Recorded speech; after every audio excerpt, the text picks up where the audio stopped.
Boa noite, senhoras e senhores. Né? Boa noite, meus companheiros. Né? Me dirigindo aos senhores, eu me apresento, eu sou Hermes, tenho junto comigo o Olavinho, a Erilda e o Bruno. Nós quatro somos da Academia Araxaense de Letras.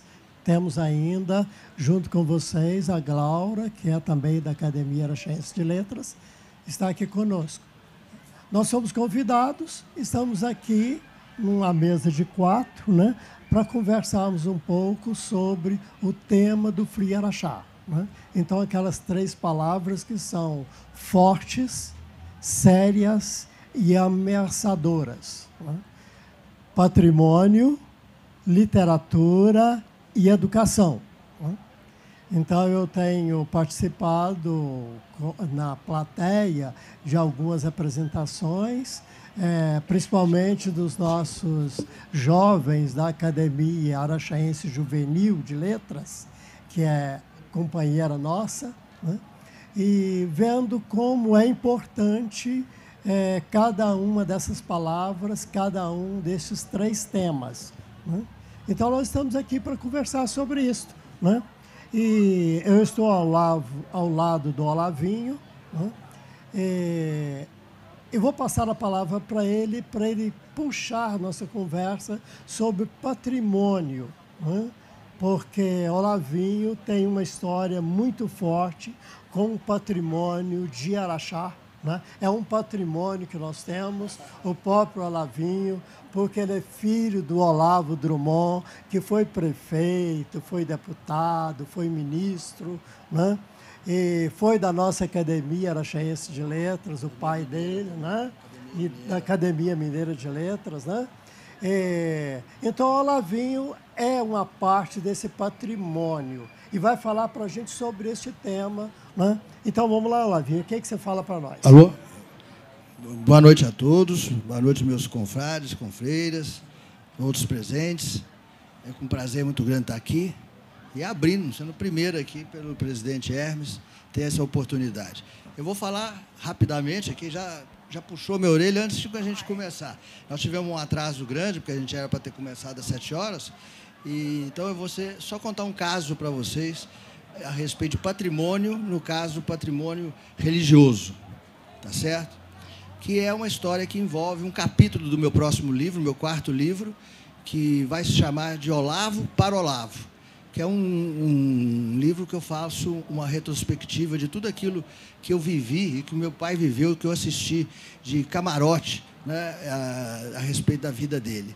E misturo um pouco com a minha vida e tudo mais. E meu pai era um devoto de Nossa Senhora de Fátima. Ele ia todo ano, inclusive, para a cidade de Fátima, em Portugal, onde ele passava uma tarde inteira lá. Ele falava que era o combustível da vida dele. E meu pai cismou, enquanto prefeito, de fazer o santuário, né? Porque santuário não precisa ter tamanho, pode ser pequeno, médio ou grande, mas uma capela, uma igrejinha, que ficou muito, muito bacana no alto da cidade. E meu pai não tinha, evidentemente, não podia, como prefeito, fazer essa construção. Então, ele foi buscar na iniciativa privada. E procurou, primeiramente, o arquiteto Rui Ohtake, famoso na época, já saudoso Rui Ohtake, que fez o projeto em cortesia para que o santuário, a capela, fosse construída. Ato contínuo, meu pai estudou com o presidente, então presidente do Grupo Votorantim, José Hermílio de Moraes. Ele falou, vou agora pedir o cimento para o Zé Hermílio. E marcou com ele na Votorantim, e quando ele abriu o projeto em cima da mesa, o doutor José ficou olhando, e o meu pai ia tomar força para poder pedir o cimento para ele, né, como cortesia, como participante da obra. Na hora que ele ia falar, o doutor Zé Hermílio virou e falou assim, tá bom, Olavo, tá bom, eu te dou a igreja. E foi assim que foi construído. Ele ia pedir o cimento e levou tudo. O Grupo Votorantim deu tudo, até os bancos deu. E isso tudo foi passado, evidentemente, para a Igreja Católica.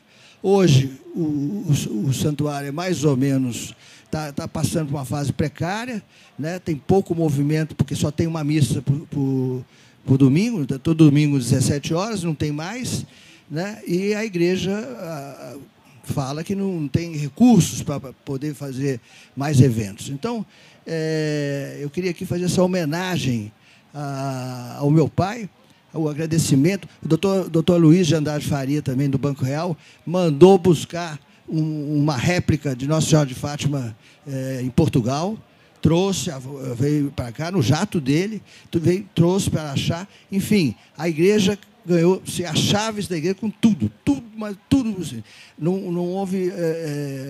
e hoje a igreja está um pouco por falta de recursos, né, dizem eles, aí está sendo precariamente cuidada.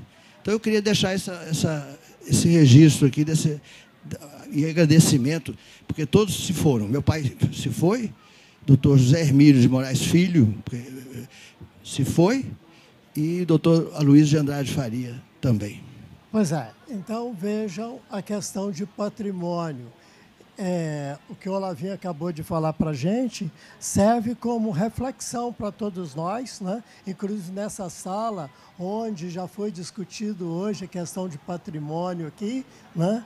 E naquela visão de que patrimônio é coisa fundamental para que a gente mantenha vivo o nosso espírito e nossa prática de civilização, né? Que o patrimônio é um marco que nos leva para uma civilização cada vez melhor, na contramão da barbárie, né? Então, o patrimônio é coisa fundamental. Então, serve de reflexão para nós aqui e para todos nós que estamos presentes, né?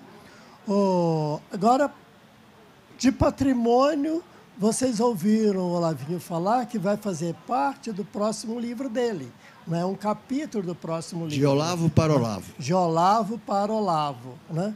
Então, já foi dito que literatura está estreitamente ligado ao patrimônio, né? Se a gente quiser buscar a presença do nosso patrimônio físico, né?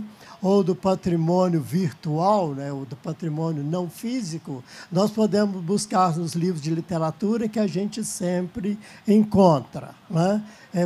Inclusive, de novo, foi tema discutido aqui hoje, já nessa sala, né?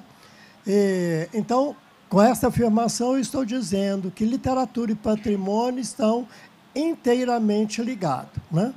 Mas tem aquela outra palavra que é desafiante para nós, que é a questão da educação, né? Porque se eu tenho patrimônio, tenho literatura, mas aí a educação, qual que é o papel da educação para a gente, né? Principalmente nesse tempo que nós estamos vivendo hoje, de tremendos desafios, né? Quando a gente fala em educação, a gente pensa em escola e a gente volta os olhos para as nossas escolas e vê que as escolas não estão dando o resultado que a gente tanto espera, né? Mas não, educação. Bruno, fala para nós de educação um pouquinho, sobretudo naquela visão que você está experimentando nos últimos tempos agora. Me faz o favor.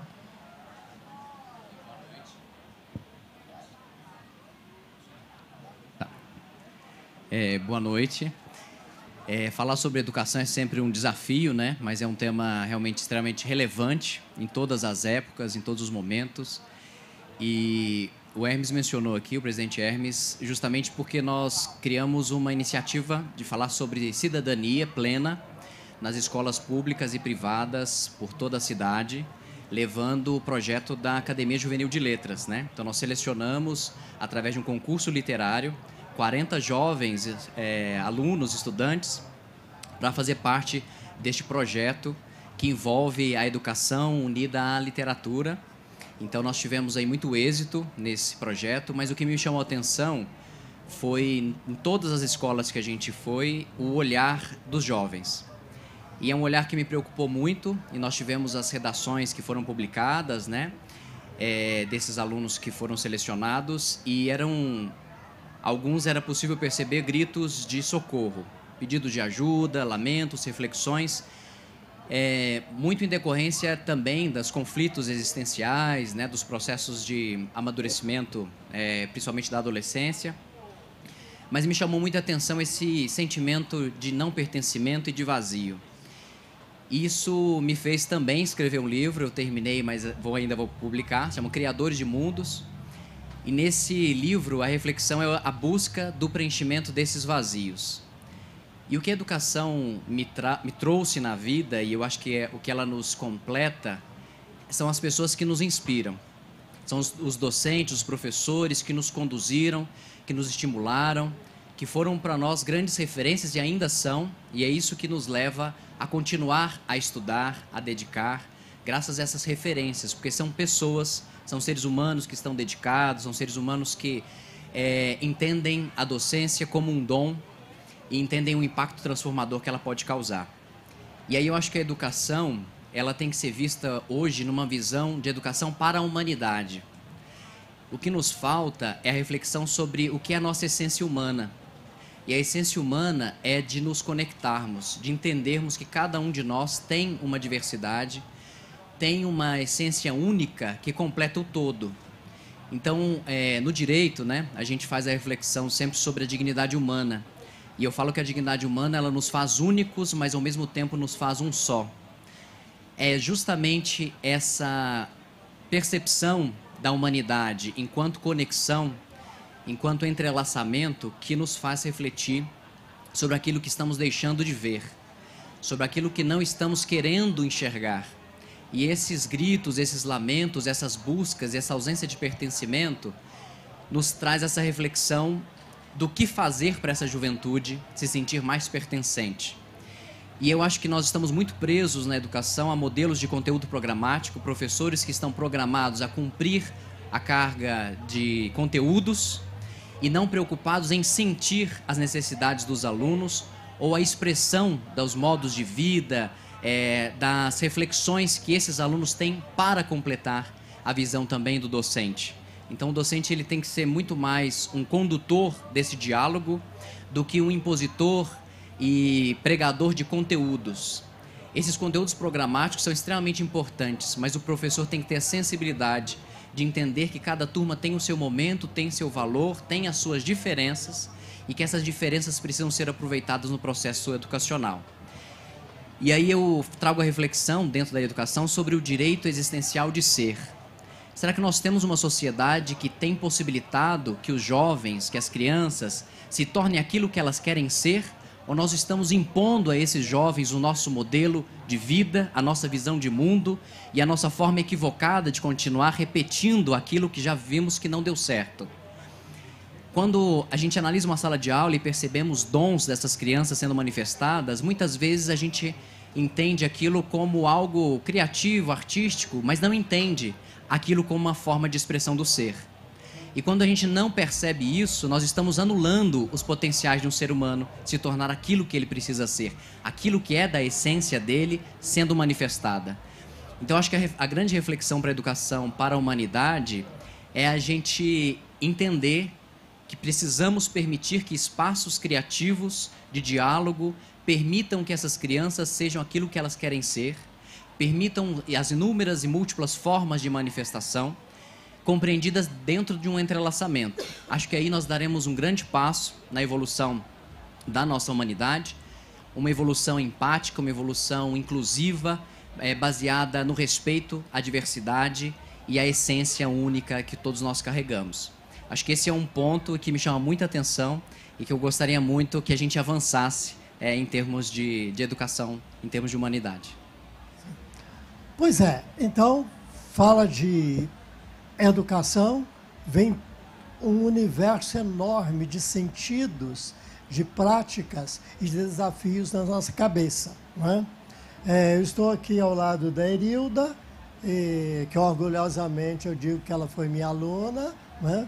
Nós somos da mesma área, da área de letras, não é? E ela é professora, não é? E por ser da área de letras, tem relação com a literatura, né? Portanto, ela virou escritora e participa com a gente hoje na nossa academia, né? Então, Erilda, essa experiência de educação, literatura, lá na sala de aula, escrever, ler, né?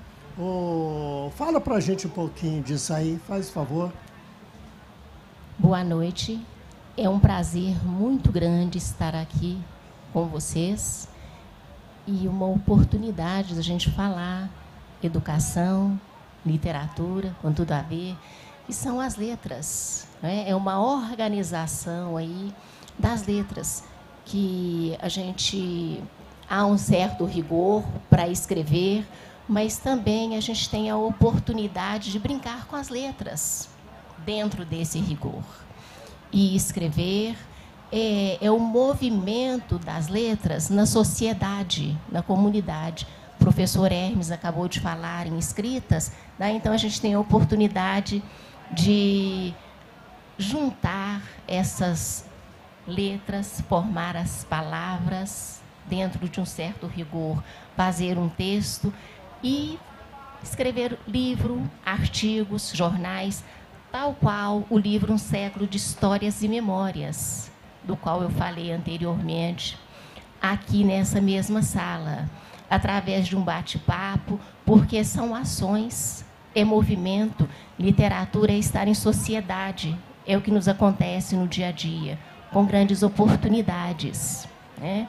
E também é um desafio falar da literatura. Então, a minha literatura iniciou na infância. Então, é de pés descalços a doutora, né? Uma caminhada para chegar a escrever um livro. E quando a gente escreve um livro, as pessoas falam que é um filho, porque é muita dedicação, é um desdobramento muito grande. Então, essas ações, tudo é literatura, que gera em torno da dignidade humana. E eu fico imensamente grata de poder estar falando desse assunto, professor Hermes. Muita gratidão. No discurso de posse da confreira Erilda, ela falou, a primeira palavra que ela falou, que eu nunca vou esquecer, gratidão. Ela começou o discurso dela falando essa palavra, gratidão. E desenrolou toda a sua fala em torno da gratidão da vida, gratidão da família, gratidão pelos alunos, gratidão por... Enfim, o que eu quis um pouco aqui hoje homenagear, Erilda, se você me permite, ao doutor José Hermílio de Moraes, ao Rui Otaki e ao doutor Luiz Faria, foi focado nessa questão da gratidão, porque foi através deles, né, e também do meu saudoso pai, que foi possível hoje esse santuário se tornar.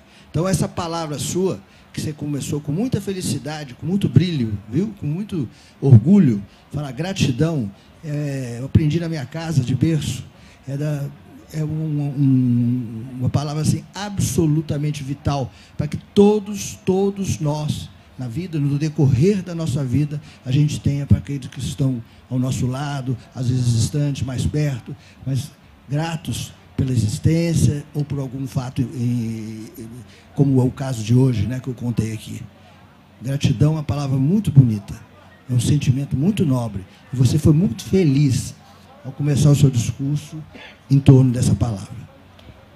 E a felicidade de estar na Academia de Letras, que leva a literatura para as escolas, para a comunidade de modo geral, é uma homenagem também às mulheres, né? Não somente à mulher negra, mas às mulheres de modo geral. É uma conquista para a Academia Araxaense de Letras, uma conquista para mim, uma conquista para a comunidade. Então, por isso que eu sempre fico grata de saber das minhas raízes, de onde eu venho, né? Por onde estou passando, e está chegando aí muito mais. Então, muito obrigada. Então, vocês viram, né? Questão de educação, literatura, patrimônio, né? o desafio que as 3 palavras têm, né? Agora, quando a gente fala de literatura, né, a gente fica pensando assim, o que é literatura? Né? A gente pode fazer essa pergunta. O que é literatura? Hoje, numa mesa, no auditório 1, à tarde, uma mesa de acadêmicos, né, de Juiz de Fora, Mariana e aqui de Araxá, a discussão foi exatamente esta, sobre literatura e a construção da literatura. Eles falavam de aldravias, né? E estenderam para o processo de construção do texto literário, né? Que é um processo de construção da própria vida das pessoas, né? Então, a literatura não é simplesmente alguma coisa que está registrado de forma escrita em um livro e armazenado em uma biblioteca ou em uma livraria, como a gente vê ali, a grande livraria aqui do evento, né? Literatura é a vida da gente que está ali presente, né? Então, quando eu escrevo uma palavra literária, quando eu escrevo um verso literário ou um texto literário, não importa o seu modelo, né? Eu estou colocando ali a minha vida, mas não a minha, do Hermes, simplesmente. Eu estou colocando ali a vida de uma comunidade como um todo, né? Porque é o olhar que eu tenho para os meus irmãos, é o olhar que eu tenho para com o outro, né? Para com as pessoas com quem eu convivo, com quem eu falo, com quem eu sento à mesa, com quem eu caminho na rua, né? Então, quando eu faço o registro em palavras, esse registro literário, é a minha visão de toda uma comunidade que é viva e que está naquele tempo presente, né? E falando isso, né, eu me lembro, né, do tio Hélio, né? Tio Hélio Ferreira, pai da Leila Ferreira, né? Eu tenho orgulho de ter texto poético dele, né? Datilografado ainda, que ele datilografou e me deu de presente, né? Ele era colaborador do jornal que a gente tinha em Araxá, né? Então ele me deu o texto dele datilografado, eu tenho orgulho. E ele falando das coisas de Araxá, do patrimônio de Araxá, dos patrimônios de Araxá, né? Ele falando da rua Calimério Guimarães, falando da Rua das Flores, falando daquele, hoje o calçadão em frente à Matriz, né? Então falando dos pontos da cidade, contando a história da cidade, o retrato da cidade, nos versos dele, né? E eu estou aqui ao lado do Olavinho, cujo pai era escritor, né? E basta escreveu 5 livros, né? Basta a gente pegar os livros do Olavo Drummond, né?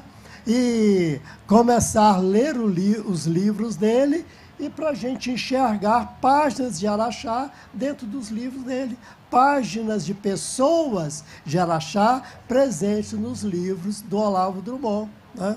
Como com muita propriedade no livro que a Erilda lançou. É um livro de literatura, né?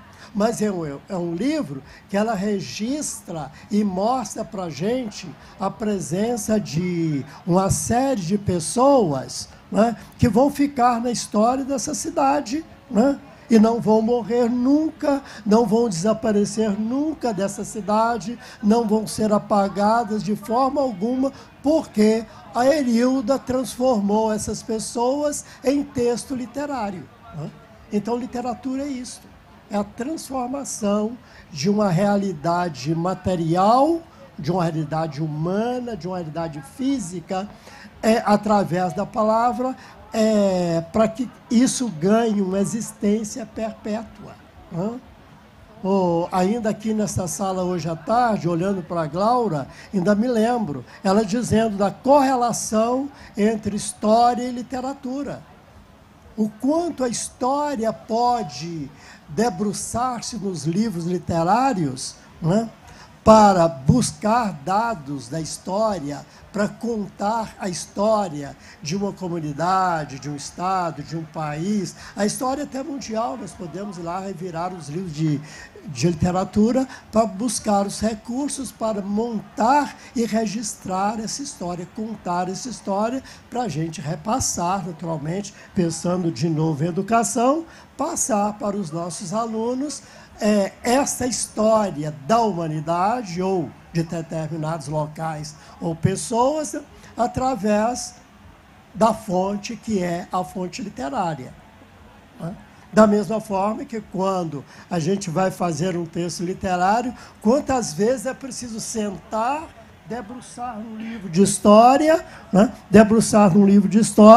para poder falar com segurança e com precisão do que a gente quer registrar naquele texto de literatura. Araxá, nós temos alguns escritores, e esses escritores retratam muito bem páginas da nossa história. Eu não esperava que o nosso encontro fosse conduzido para este caminho, porque a gente nunca prevê o que pode acontecer, Mas eu poderia ter trazido, Bruno, Erilda e Olavo, aquele meu texto, Bloquetes, para contar a minha impressão de quando eles arrancaram os bloquetes da rua Calimério Guimarães e emprastaram uma lama asfáltica naquela rua. Rua Major Tito também foi a mesma coisa, Rua Major Tito também. A Major Tito, a mesma coisa. Ou a Rua das Pedras, que é a rua do antigo Clube União. É uma rua calçada com pedras enormes, aquelas placas de pedras, toda calçada, que recebeu uma lama de asfalto em cima, e as pedras estão sepultadas lá até hoje, na Rua das Pedras, ali, a rua onde era o Clube União. Então, são coisas que acontecem,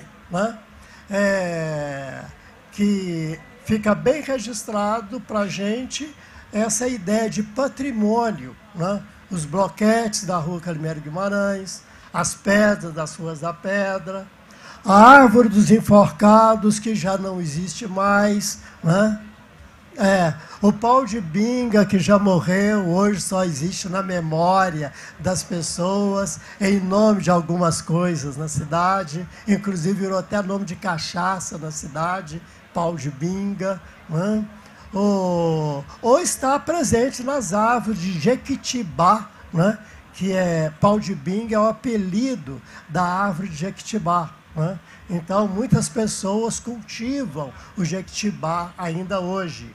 Eu mesmo cultivo 4 árvores de Jequitibá, estão lindas, lindas, lindas. Por que eu faço isso? Para que meus netos, meus bisnetos, daqui 100 anos alguém possa falar assim, pau de binga? Não, Jequitibá. Aqui, essa árvore, esse tipo de árvore. E existiu essa árvore aqui em Araxá, o pau de binga, tá? Árvore famosa, que é patrimônio da cidade. E eu, Hermes, vi o resto dessa árvore caída e fotografei. Fotografei o resto do pau de binga deitado no chão, um senhor ainda contemplando esta árvore. Ela já estava bem no seu final, mas quem a conheceu na sua força máxima, diz que gastava de 10 a 12 pessoas de mãos dadas para fazer o contorno do tronco da árvore. Uma árvore muito grande, muito bonita. Então é isso. Bruno, com a palavra, me ajuda aí, vamos lá? Vamos. Eu achei interessante também, acho que é muito importante a gente destacar a memória, nós sempre temos a percepção do patrimônio, da educação, da literatura, mas o impacto que isso causa em cada um de nós. Então, nós vamos registrando ao longo das nossas vidas e acumulando essas memórias das experiências que vivenciamos.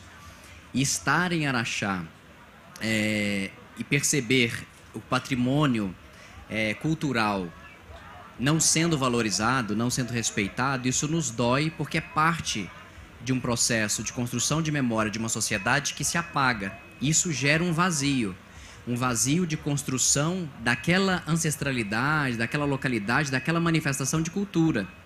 Então, acho que é muito importante, mesmo que quando a gente não tenha mais, por exemplo, a Árvore dos Enforcados, que existam monumentos que rememorem, que tragam a força da história presente naquele ato, naquele local, na simbologia de uma árvore para a sociedade. E isso é tão interessante porque, por exemplo, quando a gente analisa hoje as formas de reparação, as formas de concretização de justiça, a gente tem, por exemplo, o sistema interamericano que tem a reparação integral. E a reparação integral na justiça não pode ser só o valor pecuniário. É muito mais do que isso. É a construção de monumentos, é o pedido de perdão, são reflexões que se fazem dos momentos vividos. E o que a gente percebe é que, muitas vezes, pela dificuldade que nós temos de lidar com o passado, ou com os dilemas que o presente nos coloca, nós apagamos o passado. E isso gera a sensação de não evolução ou de ausência de pertencimento à localidade, às pessoas, ausência de conexão. Todas as cidades têm a sua história, todas as sociedades precisam ter o seu patrimônio preservado, o seu patrimônio literário, a gente valorizar mais os artistas da terra, os artistas locais, aquelas formas de expressão, porque aquilo nos conecta, aquilo é parte do todo Araxá, é parte do todo Minas, é parte do todo Brasil. Então isso é muito rico e a gente tem que entender o poder transformador que cada um desses elementos tem na vida de cada um de nós. Enquanto nós não entendermos isso, nós estamos muito distantes de um processo de potencial transformação. Nós poderíamos muito mais fazer se valorizássemos aquilo que já temos e aquilo que tivemos, memorizando e trazendo a força de todas as pessoas que contribuíram para que a gente pudesse estar aqui hoje falando sobre esses temas. Sim, vocês lembram que o Bruno colocou para nós aqui a questão da Júlia, os nossos meninos da Academia Juvenil, né? Eu tenho acompanhado o trabalho deles, aqui a apresentação deles, inclusive neste palco, ontem, hoje, amanhã eles estarão aqui o meio-dia, e tenho visto como que esses meninos estão envolvidos, né? Meninos de 14, 15 anos, falando com experiência de quem vive literatura, de quem se inspira na literatura, para criar um modelo de vida próprio para eles e gratificante, né? Então é um projeto ligado à Academia Araxense de Letras, né? E que nós vamos tocar em frente, porque o futuro da literatura em Araxá, eu estou vendo que está na mão desses meninos que nós estamos levando para a Júlia, viu? A moça já me deu o sinal, eu digo para os senhores que vamos terminar por aqui a nossa fala e eu abro espaço para, se alguém quiser fazer alguma pergunta, nós estamos à disposição. Gostaria de registrar aqui a presença do Dr. Renato Jardim, meu confrade querido, que veio de Belo Horizonte, especialmente para esse evento de muito sucesso. Um abraço para o senhor aqui. Também a minha confreira, Glaura, que está aqui na plateia. O Zé, que veio de Uberaba, né, Zé? Com a patroa e tudo. Muito obrigado a vocês aí, e parabéns pela presença de vocês. Oi, olá, tudo bom? Boa noite a todos. Boa noite pelo tema, pela disposição para falar sobre educação, literatura, patrimônio. Isso é bem importante. Meu nome é Gerson, eu sou de Santos, São Paulo, e a gente veio aqui também para participar da feira literária. Eu queria perguntar para o Bruno, você falou da educação, a questão do professor, né? Hoje a gente vê que a demanda do professor também é muito grande, né? O professor tem que cumprir muita coisa burocrática. Então acaba faltando esse tempo, esse olhar para o aluno. Porque a demanda é muito grande, ele sai de uma escola, ele tem que ir para outra, porque a valorização do professor no nosso país a gente sabe como que é. E você falou muito sobre isso, né? Sobre o professor ter que ter esse olhar. Como que ele consegue ter esse olhar com essa demanda tão grande que tem sobre ele, a pressão do que falar, como que isso vai chegar na família, a família vem e cobra o professor por isso. Como resolver esse imbróglio? É uma pergunta difícil, né? Porque nós estamos... Mas agradeço, essencial, fundamental a gente avaliar isso. Eu acho que quando a gente observa a educação, a forma como ela vem sendo conduzida, ela está muito mais para dar uma satisfação em termos numéricos, em termos quantitativos e qualitativo. Nós moldamos a nossa sociedade para preencher vagas de emprego, para preencher demandas necessárias para um possível desenvolvimento tecnológico, econômico, mas esquecemos de pessoas que precisam estar se sentindo realizadas naquilo que fazem, sentindo um propósito de vida nas suas ações. E aí é claro que o professor está sobrecarregado porque ele tem a preocupação de terminar aquele conteúdo, o sistema é muito burocrático realmente, ele tem que corrigir aquelas provas, avaliar aquele aluno em termos de notas, e a gente perde a oportunidade de reestruturar essa escola para ter momentos onde as crianças, os jovens expressem seus sentimentos. E aí eu acho que a arte, em todas as suas manifestações, é extremamente relevante e deve estar presente cada vez mais nas escolas. Quando eu tenho uma aula de música, uma aula de literatura, uma aula de dança, acho que são manifestações extremamente relevantes para que a gente entenda as necessidades de cada um. E aí eu acho que passa não pelo papel do professor, porque todos os professores que estão ali, até em vista da desvalorização, né, estão porque acreditam na educação. Então o problema não está com o professor, o problema está na estrutura que nós criamos que impede o professor o exercício daquilo que ele quer fazer. Então hoje os professores se sentem frustrados daquilo que eles gostariam realmente de fazer. E se a gente leva projetos inovadores, todos os professores abraçam, porque eles entendem isso, eles entendem a força da educação, mas ela está limitada, infelizmente, pelas estruturas que a gente criou para cumprir requisitos de mercado e não de humanidade. Boa noite a todos, meu nome é José Ricardo, eu sou ativista do Movimento Negro, da cidade de Santos, Baixada Santista. Daqui a pouco tem um painel nosso, né, para falar sobre a questão racial, mas eu queria dirigir minha pergunta à Erilda, não poderia ser diferente. Você é mulher, negra, escritora, como é que é para você esse desafio num país ainda extremamente racista, onde ser mulher, a gente sabe o que ocorre, principalmente se ela é uma mulher preta.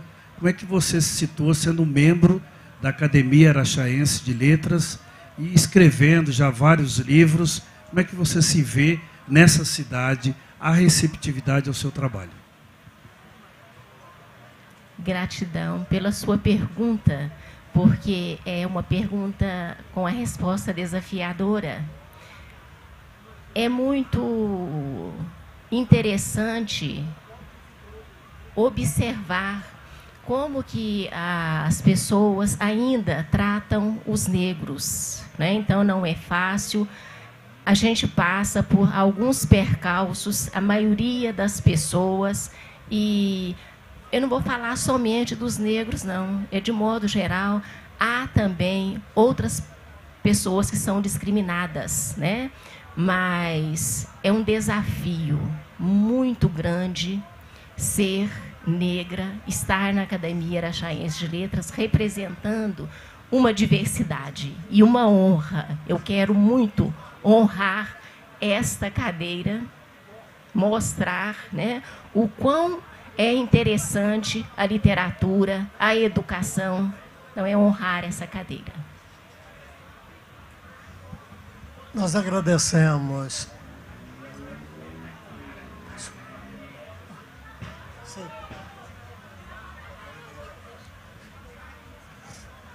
Está llegando el micrófono. Buenas noches a todos. Escuché una palabra que no la inventé yo, fala oralitura. Es referida a una pesquisadora sobre a língua criollo que se fala nas Antillas. Cuando fue liberada da França, se declaró la independencia en las Antillas, prohibieron o criollo. Y en las escuelas se comenzó a impartir o francés como lengua oficial. Y detestaban que a meninada fale o criollo, su lengua natural. Después de muchos años, los pesquisadores descubrieron que no, que tenían que respetar esa lengua, el criollo, porque era un patrimonio de ellos, que no podían desistir. Que si bien la integración con un mundo occidental era muy topón para el francés, más que no podrían el francés ser la lengua oficial. Tenían que voltar a sus raíces, a su patrimonio cultural. A mí la pregunta es la siguiente, para todos. ¿Es posible hacer una pesquisa sobre si existen palabras típicas de allá? ¿Ficou claro mi pregunta? ¿Existen en Arayá palabras que son creadas aquí? ¿O es una fantasía, una ficción? Eu acredito que, como a gente tem os povos Muito originários, né? Os povos originários de Araxá, a comunidade indígena, a população indígena de Araxá, tem